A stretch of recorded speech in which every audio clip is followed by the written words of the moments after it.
been on the air since March of 2009, and we emanate here from beautiful Orange County, California, and the studios of OCTalkRadio.net.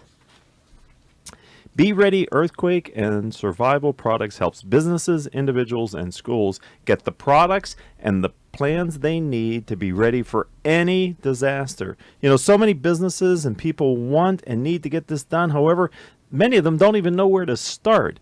That's why I've invited my friend Susan Trant, who is the founder of Be Ready Earthquake and Survival Products, onto the show today so that we can talk about all things survival and being ready. Susan, welcome to Critical Mass Radio Show and Podcast. Thank you so much. It's great to have you on the program. Why don't, before we get into the business, tell me a little bit about you and sort of your background. How did you get into this, Susan? Well, I grew up in Fort Lauderdale, Florida, where we're known to have lots of hurricanes. And I also had a father that was a strategic air pilot in the Air Force. Okay. So always planning and having a plan in place was always something our family grew up with. Okay, so that just seemed natural to you, Mm-hmm. right? Just comes right. Okay, so I know Fort Lauderdale and the greater Miami area, and they do get a lot of rain, and occasionally they get devastating rains and floods. Oh, yeah. Right? But those are predictable. Here in California, unfortunately, we suffer from earthquakes, which aren't really predictable, and then these fires that can kind of erupt at a moment's notice type of a thing. Yeah. But in hurricanes, they do come up sometimes quickly, and if you don't have product at home, Right? you can't, sometimes you go to the grocery store and they're out of food already. So you really always have to have product just like you should have product for an earthquake. Okay, so lesson number one here on Critical Mass Radio Show and Podcast. We're barely a minute into the live show, and Susan's already admonishing us that we should have these things in some place that is reachable. We're going to talk more about that in a little bit, but make a note to yourself. Do I have that at home? And we're going to be giving you more insights as the show goes on. What is Be Ready Earthquake and Survival Products? Well, I'm a company that calls on businesses, schools, and individuals. And what I do is I sell products that are, the things you should have, food, water, toilets, all those things, so you can last 3 days without any help. Okay. So, I'm sorry not to interrupt you, but I can understand how we do. I think of earthquake preparedness kit. I think of for the personal individual at your home, and we'll talk about that in a minute. How does that relate to a business when you consult with businesses? Businesses, this is a very weak spot in Orange County. They are not prepared at all. And what's going to happen is all your employees are going to get stuck there because if we have a very big earthquake, we're going to have freeways that are devastated and they can't drive home. And so you're going to have people that are trapped in the building. And so businesses really need to have search and rescue products as well as food and water. I have one of my biggest customers, Honda, and they have 4 big storage containers, and that's all locked up and everything, but one whole container has 3,000 food bars and water packages for all their employees. Okay, so that help me to see if this is a myth or a fact. It seems to me that it is more the responsibility of these bigger companies, bigger employers to have emergency preparedness plans. What about the smaller employees that have 20, 50, or 100 people? Everyone needs it. Honda just did it because they had that huge earthquake a number of years ago, and they felt they needed to. They saw what happened in Japan, so that's why they did it over here. Okay. But every person, every business, 40% of businesses go out of business after any type of disaster. This is just a disaster that happens like, say, a burglary or a flooding of your own business. It's not just an earthquake. If they don't have a plan in place and they don't have products so they can survive, they're going to be in deep trouble. So we're talking with Susan Trant. She's a member of the Critical Mass community, a valued member of our community, and someone who I thought has knowledge in an area that many of us are ignorant to, because what I find is many business owners, when they realize what they need to do, they can take action to do it. But when they don't even know what they don't know, they're walking around blissfully thinking they've got it covered. So let's role play a little bit if we could, Susan. If you're working with a company that says has 100 employees who work in the building or buildings, what would you advise me as the business owner to be have on hand and be ready for should, unfortunately, a major disaster happen? So the companies that I've done 100 people at a building is we have a big grocery garbage can Okay. that will be stored with all the search and rescue hard hats, crowbars, jacks, things like that. And then probably we'd have another garbage can that has food and water and blankets and things like that. What businesses have to think about is how many of their customers live so far away. And that's how you justify how much you need to have on hand. But a plan is really more important. If you don't have people that you know can do this plan for you, who are going to be the people that are going to dig people out of stuff? Who's the people who have some medical knowledge? And things like that, you're going to be in deep, deep trouble. Okay, so depending on how far away your employees reside from the business tells you sort of how long you have to be prepared to shelter in place with them, I would think is what you're saying, right? Yeah. The further the distance, the longer they may have to stay with you because the harder it is to get home. Yep. But realizing where they want to be is they want to be home. Right. They don't want to be there with you. But if a business hasn't informed their employees what to do and have stuff at home, the employees are not going to come back to the business because the employees is the business. You Right. can't, when you have 100 employees, you can't do all those jobs. So you're going to be out of business if you don't have a plan in place on how you can get your business back running and things like that. So an ounce of prevention is worth a pound of cure. I didn't make that up. I copied that from somebody else, but that's well worth it here as we talk with Susan Trant at Be Ready. Because not only is it important to have the equipment that seems almost like fantastic, crowbars and all these other things, but until unfortunately you experience some type of a natural disaster, you don't realize, boy, it would have been nice to have a crowbar. Yeah. Right? So Yeah, you yeah, know yeah. from experience, you need to have a crowbar or at Right. least some combination of tools. But when you say without a plan, let's talk a little bit about a company that has 100 employees. What type of a emergency plan do they need to have that's documented? So I like all businesses to have, we go through and look at their risks on, okay, what's the chances of we having an earthquake? What's the chances of a power outage? We go and rank those, and then we figure out a contingency plan on what they would do for each of those situations.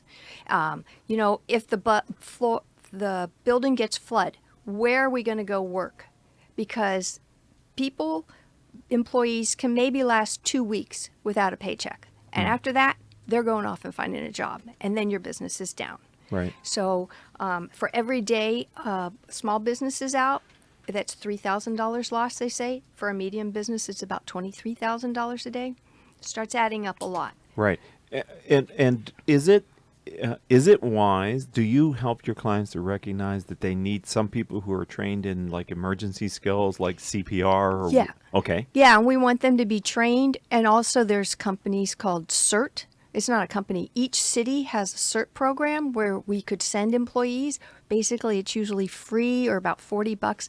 And we teach them how we would have a plan and where we would set up how to search buildings, how to set up medical area for when the ambulances can come and get people. And it's a whole procedure on how to diagnose the people and are they a green, yellow, or red. I've seen those, like where they put them out, the colored tarps out in the parking lot, and different Exactly. people are on different tarps, I guess, based on the severity of their injuries. Right. And if you got a broken arm, believe it or not, that's a green. Yeah. That's nothing. They're going to put you to work because you still have one more arm, Right.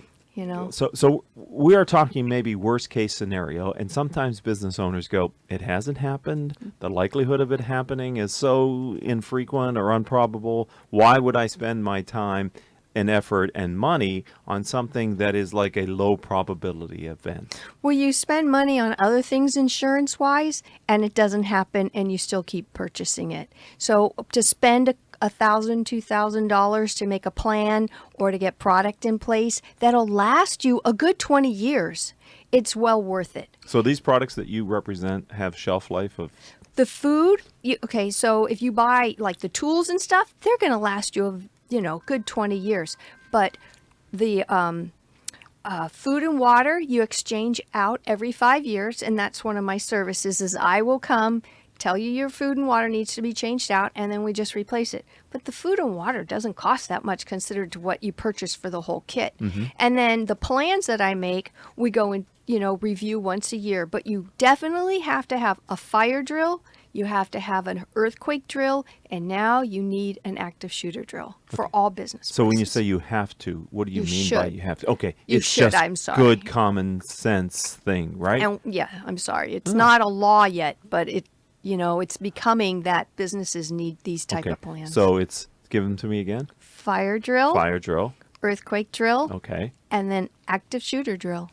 Oh boy. Okay. Yeah. So I think one of the things that makes sense to me is you need to know if everybody's okay, right? Like, or if everybody who was in the building has been accounted for. Right. Those kind of things happen easier if you have a plan in place that just gets activated when an emergency happens, right? Yes, I make these notebooks. I call them contingency planning. And as we went through our threats and risks to see what's our biggest, all those things are, and what do we need a plan for, we make a notebook. The office has a notebook, and then also the owner of the business has a notebook. That notebook needs to be kept at home because it has all the pertinent stuff so we can restart the business if the whole building burnt down and we lost everything. Okay. So it could be the big one, God forbid, earthquake, where everybody is devastated, or it could be a localized problem where your building catches fire, or it's flooded, Right. Or as you said before, there's a disgruntled employee who creates an incident at your workplace where it's isolated just to your business, but it's a major issue for you at the time. Exactly. Which could threaten the likelihood of your business's survival if it's like a flood or a fire. And pulling, it seems kind of antiquated to have things on paper in a ring binder, but I'm sure from your perspective, that makes a lot of sense. Well, we do like it in the cloud, but we've also heard about things not being able to pull down from the cloud. Okay. So I just like one notebook. I'm getting more and more fighting about that. But I mean, they're saying, yeah, we still need one notebook binder that has a few extra checks in it, has the accounts and all the important insurance people, your lawyers, all this information that, heaven forbid, if the cell towers go down and your cell phone can't get charged anymore, you have another way to figure that out. Right, and these are the kind of things that unless you've experienced it, you don't realize what you needed to have at the time you needed to have it. So what you bring to the business is all this experience of other unfortunate souls who have learned the hard way what they need to have, right? Yes, it is no fun, you guys, to sit around for 2 weeks to a month not being able to do anything because you're just getting supplies in and you can't buy anything and you're just eating whatever's given to you from the Red Cross and things like Right. that. So the way I look at it, Susan, is you can have a localized event. It could just be your building, but it could devastate your building. It could burn it to the ground. It could flood it beyond repair. Or you could have an incident where you have an employee who causes problems at work, active shooter kind of thing. And you need to be ready for that. Right. And I don't know the probability of that versus the big one, but it seems like to me it's more likely that you'd have an individual accident rather than a major catastrophe. Right. And that's why we're going through the different threats and risks. And then Right. we also need to see what is the most critical thing you need to happen so your business can keep running. Because, is it like for a financial planner, it's most important that they get checks out. Other than that, the trades and stuff, they could wait a day or two.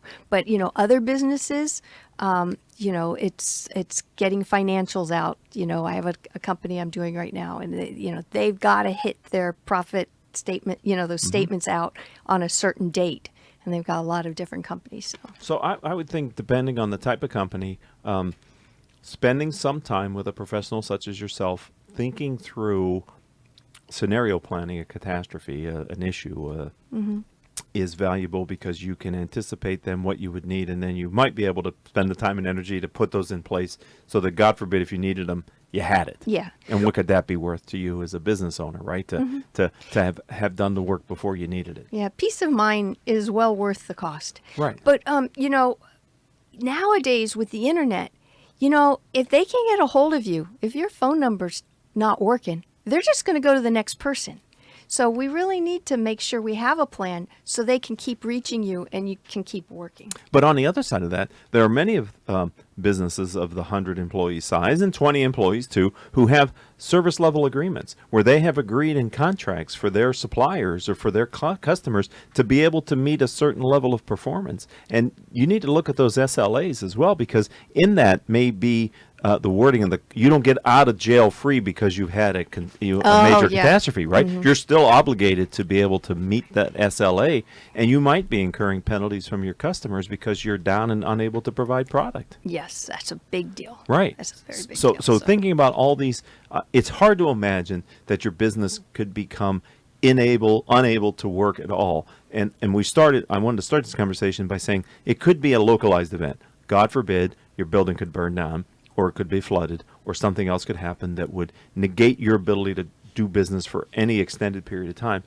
But another risk that is at least worth thinking about is the more dramatic fact that we live in Southern California, and for those of us around the world and around the country, you have your own challenges, right? We're unique to the earthquakes here in Southern California, but it's not just us. People have tornadoes and hurricanes and other things that happen. But the thing about an earthquake here is everyone will be devastated. In tornadoes, it's usually a 2-mile radius. Okay. And so they can go outside that town and probably get back going.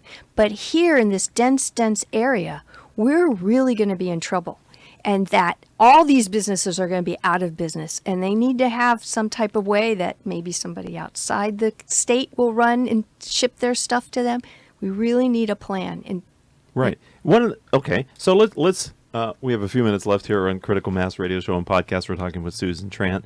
Let's talk about what would happen if a big 7-something, whatever the right Richter scale number is for an earthquake that would do significant structural damage in Orange County, California. One of the things that you told me is that emergency services, not only being overwhelmed, may be unable to even reach you. Right, for at least 3 days. And why is that? Well, the reason why is before they will go out to search or rescue anyone, they have to go check every major street and all the different bridges, and to make sure that the fire trucks can drive over it and it's not going to collapse as they drive over there. Because you've got to think about it. You've only got about 7 to 9 guys on staff at any one time in a city, and maybe 3 to 4 policemen. That's a lot of people. That's not very many people for the amount that we have in the city. And so they will have to go and write it all, report it back, and then figure out routings on how they could get to certain places that are on fire or something like that. And that will be their first thing. Rescuing people and people who have had heart attacks or something like that is like, I'm sorry to say, it's not going to be happening. That's why they want us so much to have CPR training and first aid training so we can all help ourselves. So what I've learned from you both here right now on Critical Mass Radio Show and Podcast and over the time that I've known you is that if a major earthquake were to happen in Orange County in Southern California for a period of time, if it happened during business hours, you are on your own in your business.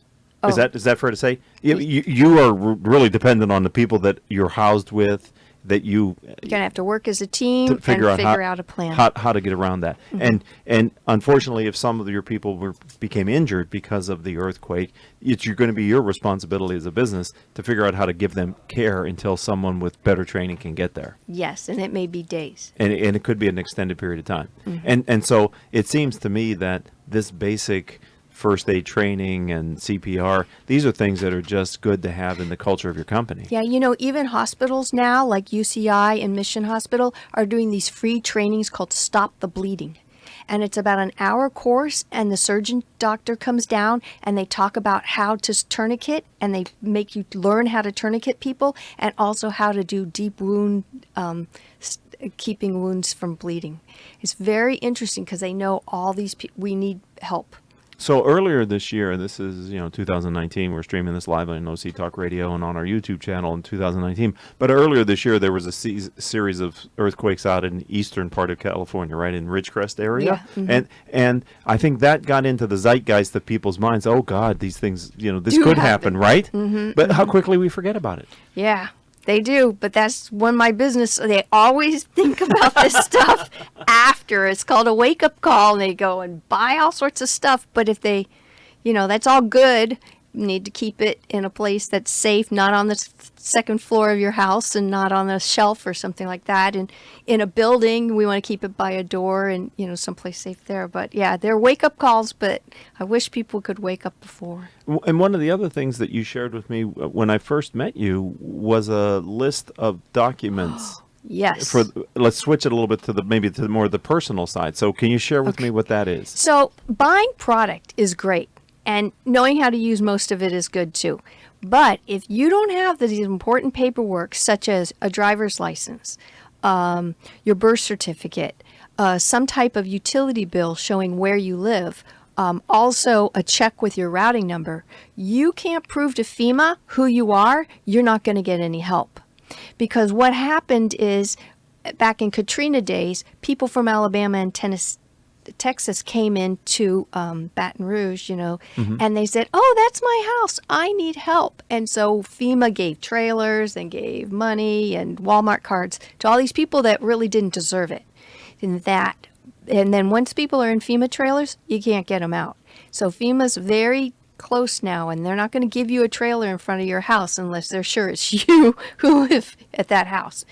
And so if you can't prove who you are, you're not going to get any help. So they'll put you in a hotel for a day or two, but after that. So the scenario where your house is beyond repair, or it's not safe to enter, and your documents are inside the house, but you're not able to get in there to get access to them, you're advocating that you keep a good carbon copy or photocopy of these important documents at a place where you can grab it on your way out the door? Yes. I have a notebook, and it's called The Book, and it has all those things all in one place, originals, most of them, or a copy if it's super, super important. So I can prove that that's my car, and this is my house, and all the other things that I need to prove so I can get help. And also my insurance policies and my life insurance policies. Also, they have you put in a tax return, just the first couple of pages, so they can see that you do earn money and that you would be able to pay back a loan. Right, because what I think we don't appreciate is, because now we're talking about a mass disaster, that when there is a significant number of people who've been negatively affected, the social services are very quickly overwhelmed. And so to the front of the line come the people who are the most organized. Right. They're the most easy to help, and they're going to get the help. Right. And the unwashed masses of people who are left with nothing and just, you should take care of me because I need your help. They want to, but they're not able to, right? Right. Is what you're saying. They'll help a little bit. You'll have the Red Cross with their food and stuff like that and give you some cots and stuff like that. But you're not going to get your money. And remember, with FEMA, they say, "Oh, we gave $5 million to this disaster." First in, first out, baby. If you got your money, you'll get your money first. But if at the end you finally are getting your paperwork in at the end, there may not be that much money left. Right. So just as a matter of personal survival, taking the time necessary to work with a professional like you to look at that list, which was, frankly, when I brought it home and showed it to my wife, it's like, this is a really exhaustive list of things that we should have quickly available. Some are in our safe, some are upstairs. I mean, where's all this So stuff? what you do is, like, if there were really important originals, we'd make a copy, put it in the notebook, because we want it to grab to go. Then after that notebook's done, I would make another copy and either put it in someplace safe, like a freezer. That's where the Red Cross tells you to put it in, because a freezer's the last thing to burn in a fire, and also in an earthquake tipping over. It's not going to tip over too bad, and maybe you could get some friends to come into the through the sliding glass door and get your freezer open so you could get your paperwork. Especially if you have a garage refrigerator. Yeah. Wouldn't that be the great place, a garage Yeah. refrigerator, which many people in Southern California have, and that would be a logical place to store these things, Yep. right? I like earthquake kits in the garage by the side door, in a big 32-gallon drum, thing like that. Okay. So you can slide it out. Okay. Wow. So it is unthinkable all the things that could go wrong, and it's the high probability of low probability events. Like eventually something could happen, and it